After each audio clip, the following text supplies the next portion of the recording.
Ready, set, go. It's time for the final sprint in the presidential campaign. 63 days from today, polls open as voters choose the next president of the United States. Theory has it that Labor Day marks the time when Americans put away the beach chairs, the sunblock, and start to focus more closely on the election. And what an election it's been.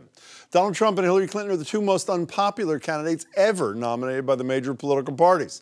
Despite many self-inflicted wounds since the GOP convention in July, Trump has bounced back in recent polls. A brand new survey by CNN shows Trump is now the choice of 45% of likely voters. Clinton's at 43%. That's within the margin of error. So what are the variables expected to influence the race in its final days? We're going to take a look at a few of them with the help of Evan Lips. He's a political reporter at NewBostonPost.com. Evan, it's good to meet you. Good to meet you too. Leah Wright-Reger, an assistant professor of public policy at the Harvard Kennedy School. It's good to see you again. Good to be back. And Boston Globe editorial writer and op-ed columnist Dante Ramos. Good to see you too. Good to be here. National polls, like I know they don't matter. People vote state by state. And let's talk state by state. There are 10 battleground states. Let's put them up. We just picked 10. By the way, in every one of these, Donald Trump, since mid-August, has cut the lead of Hillary Clinton at least in half. And we picked three just randomly. First, New Hampshire from 9% on August 14th, lead for Clinton down to 4.2. North Carolina 5.5 to 1.2. Pennsylvania from 9.3, lead for Hillary Clinton down to 4.8. Why is this happening, Leah? Well, there are a lot of things going on. One, Donald Trump has been trying to do a little bit more outreach. He's been aiming this at vast kind of swaths of the electorate. He's been trying to pivot, although there hasn't really been any pivot. And you mean on immigration in particular, you're talking about. On immigration in particular and black outreach, but it hasn't necessarily been successful with those groups. Well, something's been successful with somebody. With somebody, but not with those groups. So if you look at, if you actually go into the polls and you actually look a little bit, if you cut a little bit deeper, you'll see that he's still underperforming with black, Latino, Asian voters. He's doing better with, slightly better with college-educated whites. I want to get back to communities of color voters in just a second. Why do you think there's this trending in the last couple of weeks of August? I think the numbers that you, the earlier of the numbers that you just showed are probably, Clinton's essentially her post-convention peak. So there's an element of erosion of the convention bounce. I mean, the other issue, I think, is that while Trump has run into problems, there's been discussion about the Clinton camp hoping essentially to run out the clock. And I don't think she's done a great job of giving people an affirmative reason to vote for her. The rallies by her surrogates, Biden, Sanders, whoever, have emphasized the reasons for people to not vote for Donald Trump. But there's she's not done a very good job of making herself more popular. So I think neither of your colleagues are wowed by the trend. I think that's fair to say so far. Are you? I will say this. His last few speeches have been a lot more polished. What does that mean? I never quite understand. What does polish mean? That he doesn't stumble or he can actually read the words on the I don't mean Well, I think it means that there actually is a teleprompter this time. It's like the immigration, the 90-minute immigration speech, for example. Well, that might have resonated with a lot of people. And he actually also had that apology, non-apology type statement that went out during one of his speeches. And Hillary really hasn't done as much to set herself away from the So path. none of you seem to think has been a major moment that has caused this to shift at least through Labor Day. That's a fair statement, yes? Can we talk about the issue you raised? Yeah. The New York Times wrote a piece this weekend about how young African Americans are not so hot. They can't stand Donald Trump. They're not so hot about Hillary Clinton. You beat them to the punch, unless I'm wrong. You wrote a piece for the PBS NewsHour in mid-August saying the same thing. One, why are they not so crazy about Hillary Clinton, particularly young black voters? Right. And two, how much is that going to matter? That's a constituency where she's counting on 80 to 90% of the vote to win this thing. Sure. So it matters a lot and it matters a little bit. So there's definitely a generational gap where older African Americans are very firmly in Hillary Clinton's camp. Younger African Americans, right, who came up, who were too young to be of age during the Clinton era, but who came up afterwards, who felt the after effects of some of those Clinton era policies, some of those harsher ones, are very skeptical. And so you'll hear a lot of them talk, especially amongst Black Lives Matter leaders, amongst police reform leaders who say, we want policies, you have to earn earn our vote. You have to work for our vote. When you say harsh, you mean criminal justice, welfare reform, those sort of things? Right, exactly. So they're not, so they have absolutely no interest in Donald Trump whatsoever.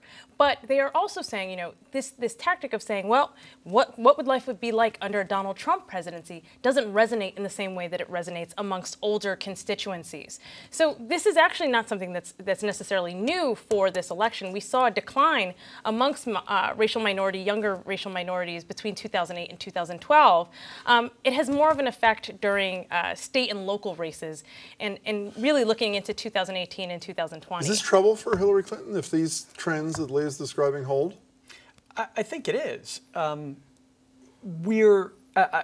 know, all of the odds makers or all of the kind of statistics-based modelers of this election still think that she has a fairly strong lead. It's close, but it's a lead. But we're close enough in this election that there are extraneous events, you know, Vladimir Putin's next data dump or some ISIS terrorist attack that could alter the dynamics of the race in some way. And if she is ahead by 10 points, that doesn't really matter. If she's ahead by 3 points and her key members of the coalition that she's expecting to show up, I mean, that, you know, we're well within the margin of error at that point. And 3 points is where she pretty much is right now, 3-4 points according to Real Clear Politics. You wrote a piece about the potential spoilers, the third-party candidates.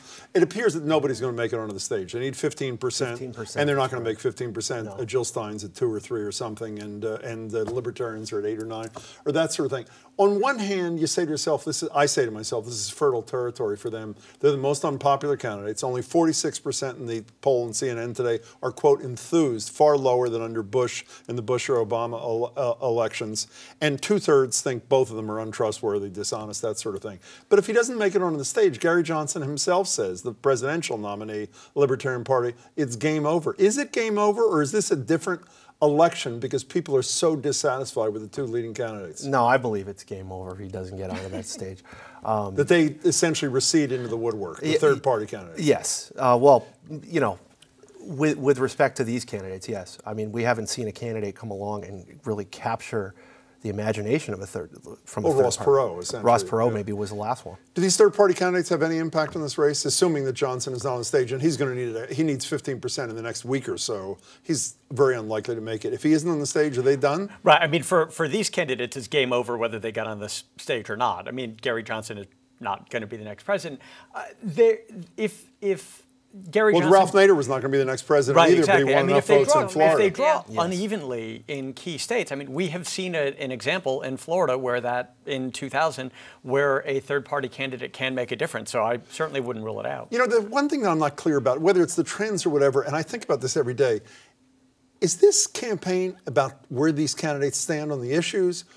Or is it really, other than a few people on immigration and a few people on the economy and a few people on tourism, or is it purely about Donald Trump and Hillary Clinton, the person, Leah? You know, you would want it to be about the issues. I know we all want it to be about issues. Policies, and maybe that's the policy nerd in me. But right now, we are not running. I mean, we know that at least one candidate has a policy platform, and several of the third-party candidates have policy platforms. But that's not what we're discussing. We're talking about Donald Trump reading off a teleprompter. We're talking about Donald Trump making this, crazy visit to Mexico Hillary and then Clinton giving a law and order. coughing. Hillary Clinton coughing. When we're actually not speaking about, what are their plans? We still don't know. What is Donald Trump's plan for education? But you're making it seem like it's our fault. I mean, when it turns out one candidate calls one a racist and the other one calls the other one a bigot in response, the enemy is not us. The enemy is them, is it not? Yes and no, but it's also the press's responsibility and the media's responsibility to hold those candidates accountable. Is it the individuals or is it issues? And I know some people care a lot about some of the issues, but at core, it's about how you feel about Donald Trump and how you feel about Hillary Clinton, isn't it? It depends upon what you define as an issue. I mean, I think Hillary Clinton, a lot of people feel negatively about her as a person. A lot of people feel negatively about Trump as a person. There's also a kind of underlying partisan divide, which Trump's candidacy notwithstanding is asserting itself in this race. There's also questions of, demographic identity and people being anxious about that underlying movement who are voting for Trump. I mean, evidence that issues are not really the factor. Donald Trump in this past month has taken a position for and against deportation. Every single aspect of his immigration policy, he has argued that and its opposite in the last 3 weeks, and yet his numbers have ticked up slightly. I don't think that people are responding on the basis of, oh, I just found out that his immigration policy is X, and therefore I'm going to support him. That's just not what it's about. So quickly, is it the personalities or is it the issues? Well, to Dante's point, I think these debates are going to tell us so much more, especially if these moderators have them stick to the issues like we hope they do, and not the name calling and all that, which I think they can now that there's only 2 on stage. Then we should learn a lot more, and hopefully they'll keep their feet to the fire. From your lips to Lester Holtz ears. Nice to see you. Nice to see you. Great to see you. Dante. Great to be here. Great to see you.